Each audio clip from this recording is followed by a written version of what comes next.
Well, guys, what do you even say at this point? These Blue Jays, man, it is some of the most infuriating baseball you'll ever watch in your life. The offense is just gutless, lifeless, effortless, it seems. There was a lot more going on today, and we'll get into that. The pitching wasn't stellar today, but they've been, for the most part, good this year. So, I have a hard time piling on them too much. And, we can get into the management as well. By all means, if you feel like it's time to fire somebody, it's getting to that point before the season gets away from you rather than after. I don't know. Myself personally, I am more of a blame the players person. But it gets to a point where you can't fire the players. So to try and make a sweeping change, maybe you do go to the manager, or I don't know. I don't see a GM getting fired at this point of the year. It just doesn't really normally happen. So a manager probably would be the call. And honestly, like I say, if you feel that way, you're right to feel that way. I don't think it will happen. I don't think it's necessarily the right move, but something's got to change. And, if that's it, so be it. The offense is completely lifeless. They just show nothing. They get down, and it's just strikeouts and lazy pop-ups every game. Now, we'll get into the recaps here just to kind of go over what happened.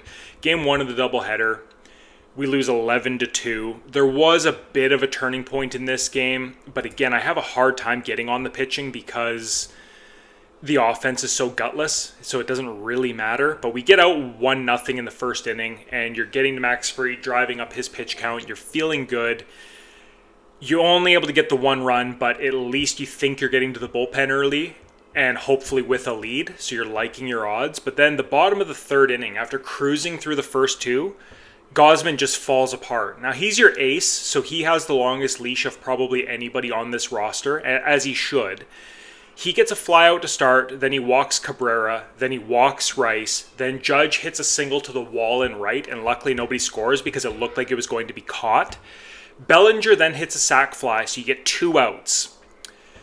That's where I think you could probably start thinking about getting Gausman out of there, just because of the amount of pitches that he was having to throw here. That's when the conversation begins of like, wow, this is a lot of pitches going on.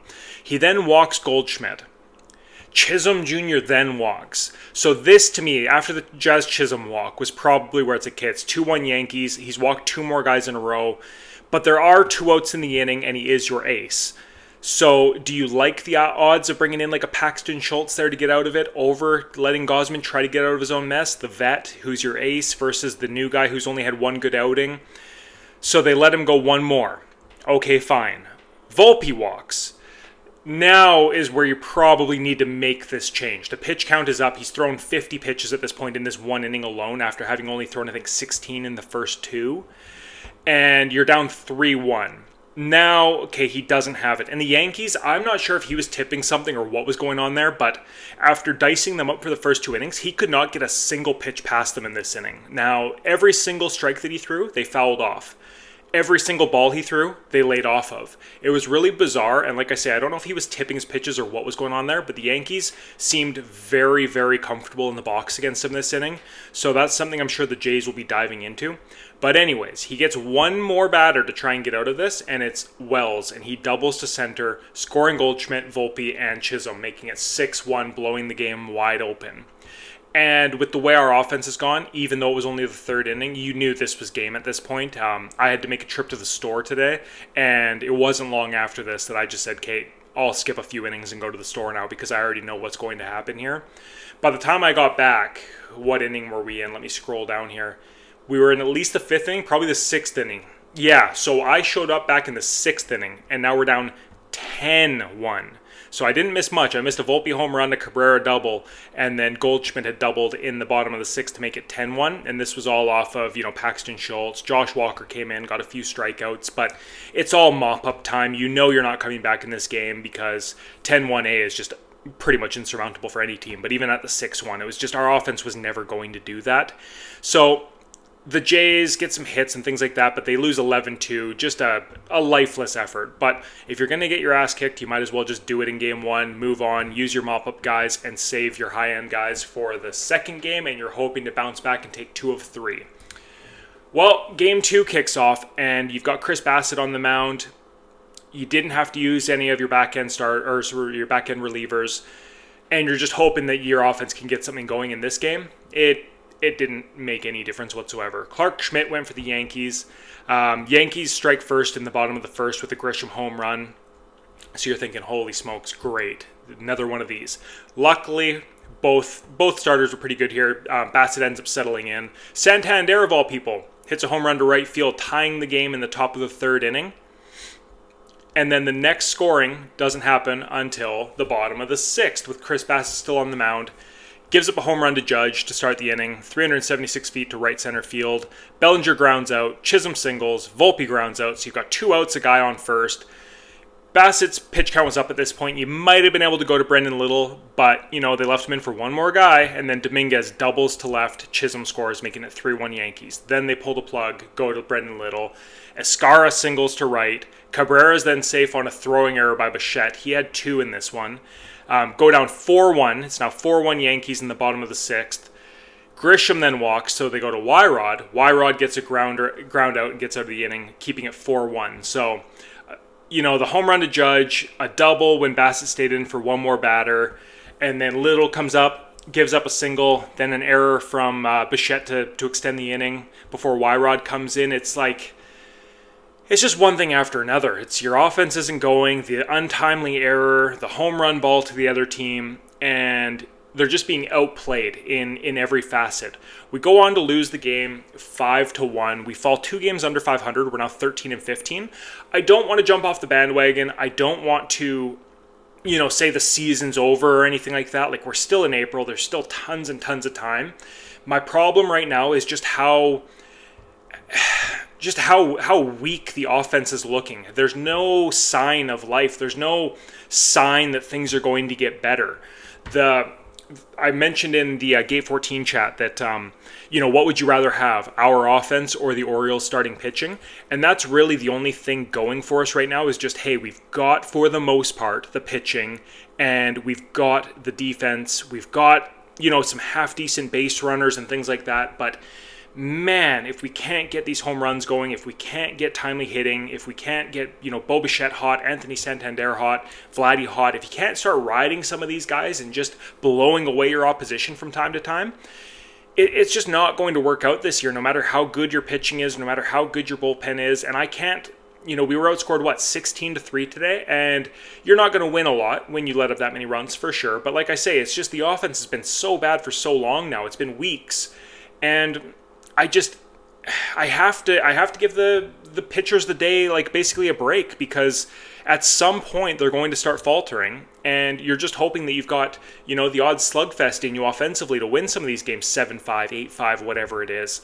And right now we're just unable to do it. It's just as soon as we let up more than 3 runs, you pretty much know the game is over, and it's sad.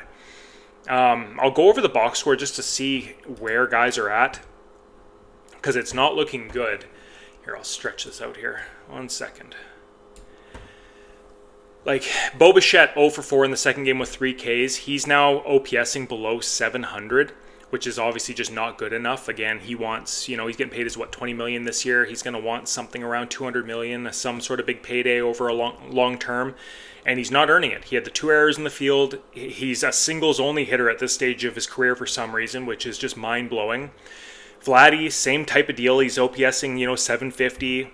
Santander's a 560. Springer's still doing 900. Now, if you told me coming into this year we would get a healthy Bo Bichette, which he appears to be, Vladdy Guerrero Jr. off of last year, Anthony Santander off of a 44 home run year, and then George Springer was OPSing 915. If you told me that was our top 4 without really going into, the numbers of the top 3, I would say this team is going to be, well over 500.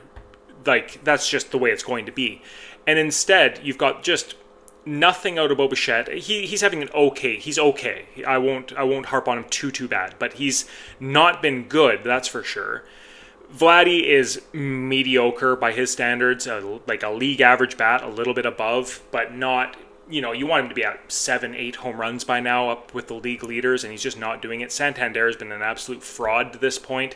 I still think he'll turn it around ultimately, but it's just brutal viewing at this stage. And then if you told me Springer was doing what he's doing, I would, yeah, like I say, I think we'd be like a leading the division, but it's just not clicking, and we've got 7 basically babies up there swinging the bats outside of Springer. Heineman has been pretty good. He was 0 for 3 in his game today, and other than the legacy run there Jimenez had at the start of the year, you just haven't had anything to feel good about, anybody overachieving for any amount of time. Roden, Wagner, Barger, nobody is really running with these jobs. Barger had a good game in the first game, but I mean, he's had a pretty brutal showing so far. And just, there's not a single player that is actually showing up like they want to be there, like they want to run with a job. And even the guys that are guaranteed jobs, like your Vladdy, like your Bo, like your Santander, they're not pulling their weight. So it's just really brutal stuff. And like I say, I don't really blame John Schneider for this, other than the fact that you can't fire all of the players. And if you need a change of voice to get through to them, then that's something you have to explore. But, these guys are paid a lot of money. They're big boys. These are, you know what I mean? Like, they're professional baseball players. They should be able to go out and get this done, and they're just not doing it. Anyways, that's where we're at right now. Things are brutal. If they don't turn around quick, there are going to be some dark days ahead. And I feel really bad for this pitching staff and really bad for this bullpen, because they have been pitching their butts off for the most part, and they deserve some good run scoring for a change. And yeah, they're just not getting it ever. So, yeah, feel bad for those guys. Something's got to change. They got to have a pep talk on the day off tomorrow, and the guys got to come together and have a team meeting and figure something out. How about we swing and hit a fastball down the middle for starters? Because that's been a, swinging and missing at 94-mile-an-hour fastballs middle has been a common theme during this dry spell, and that's got to stop if you want any hope at turning it around. Anyways, did you guys watch the games today, or did you tune out like I did in the first one? We'll talk to you guys later. Let me know in the comments, all right? Bye.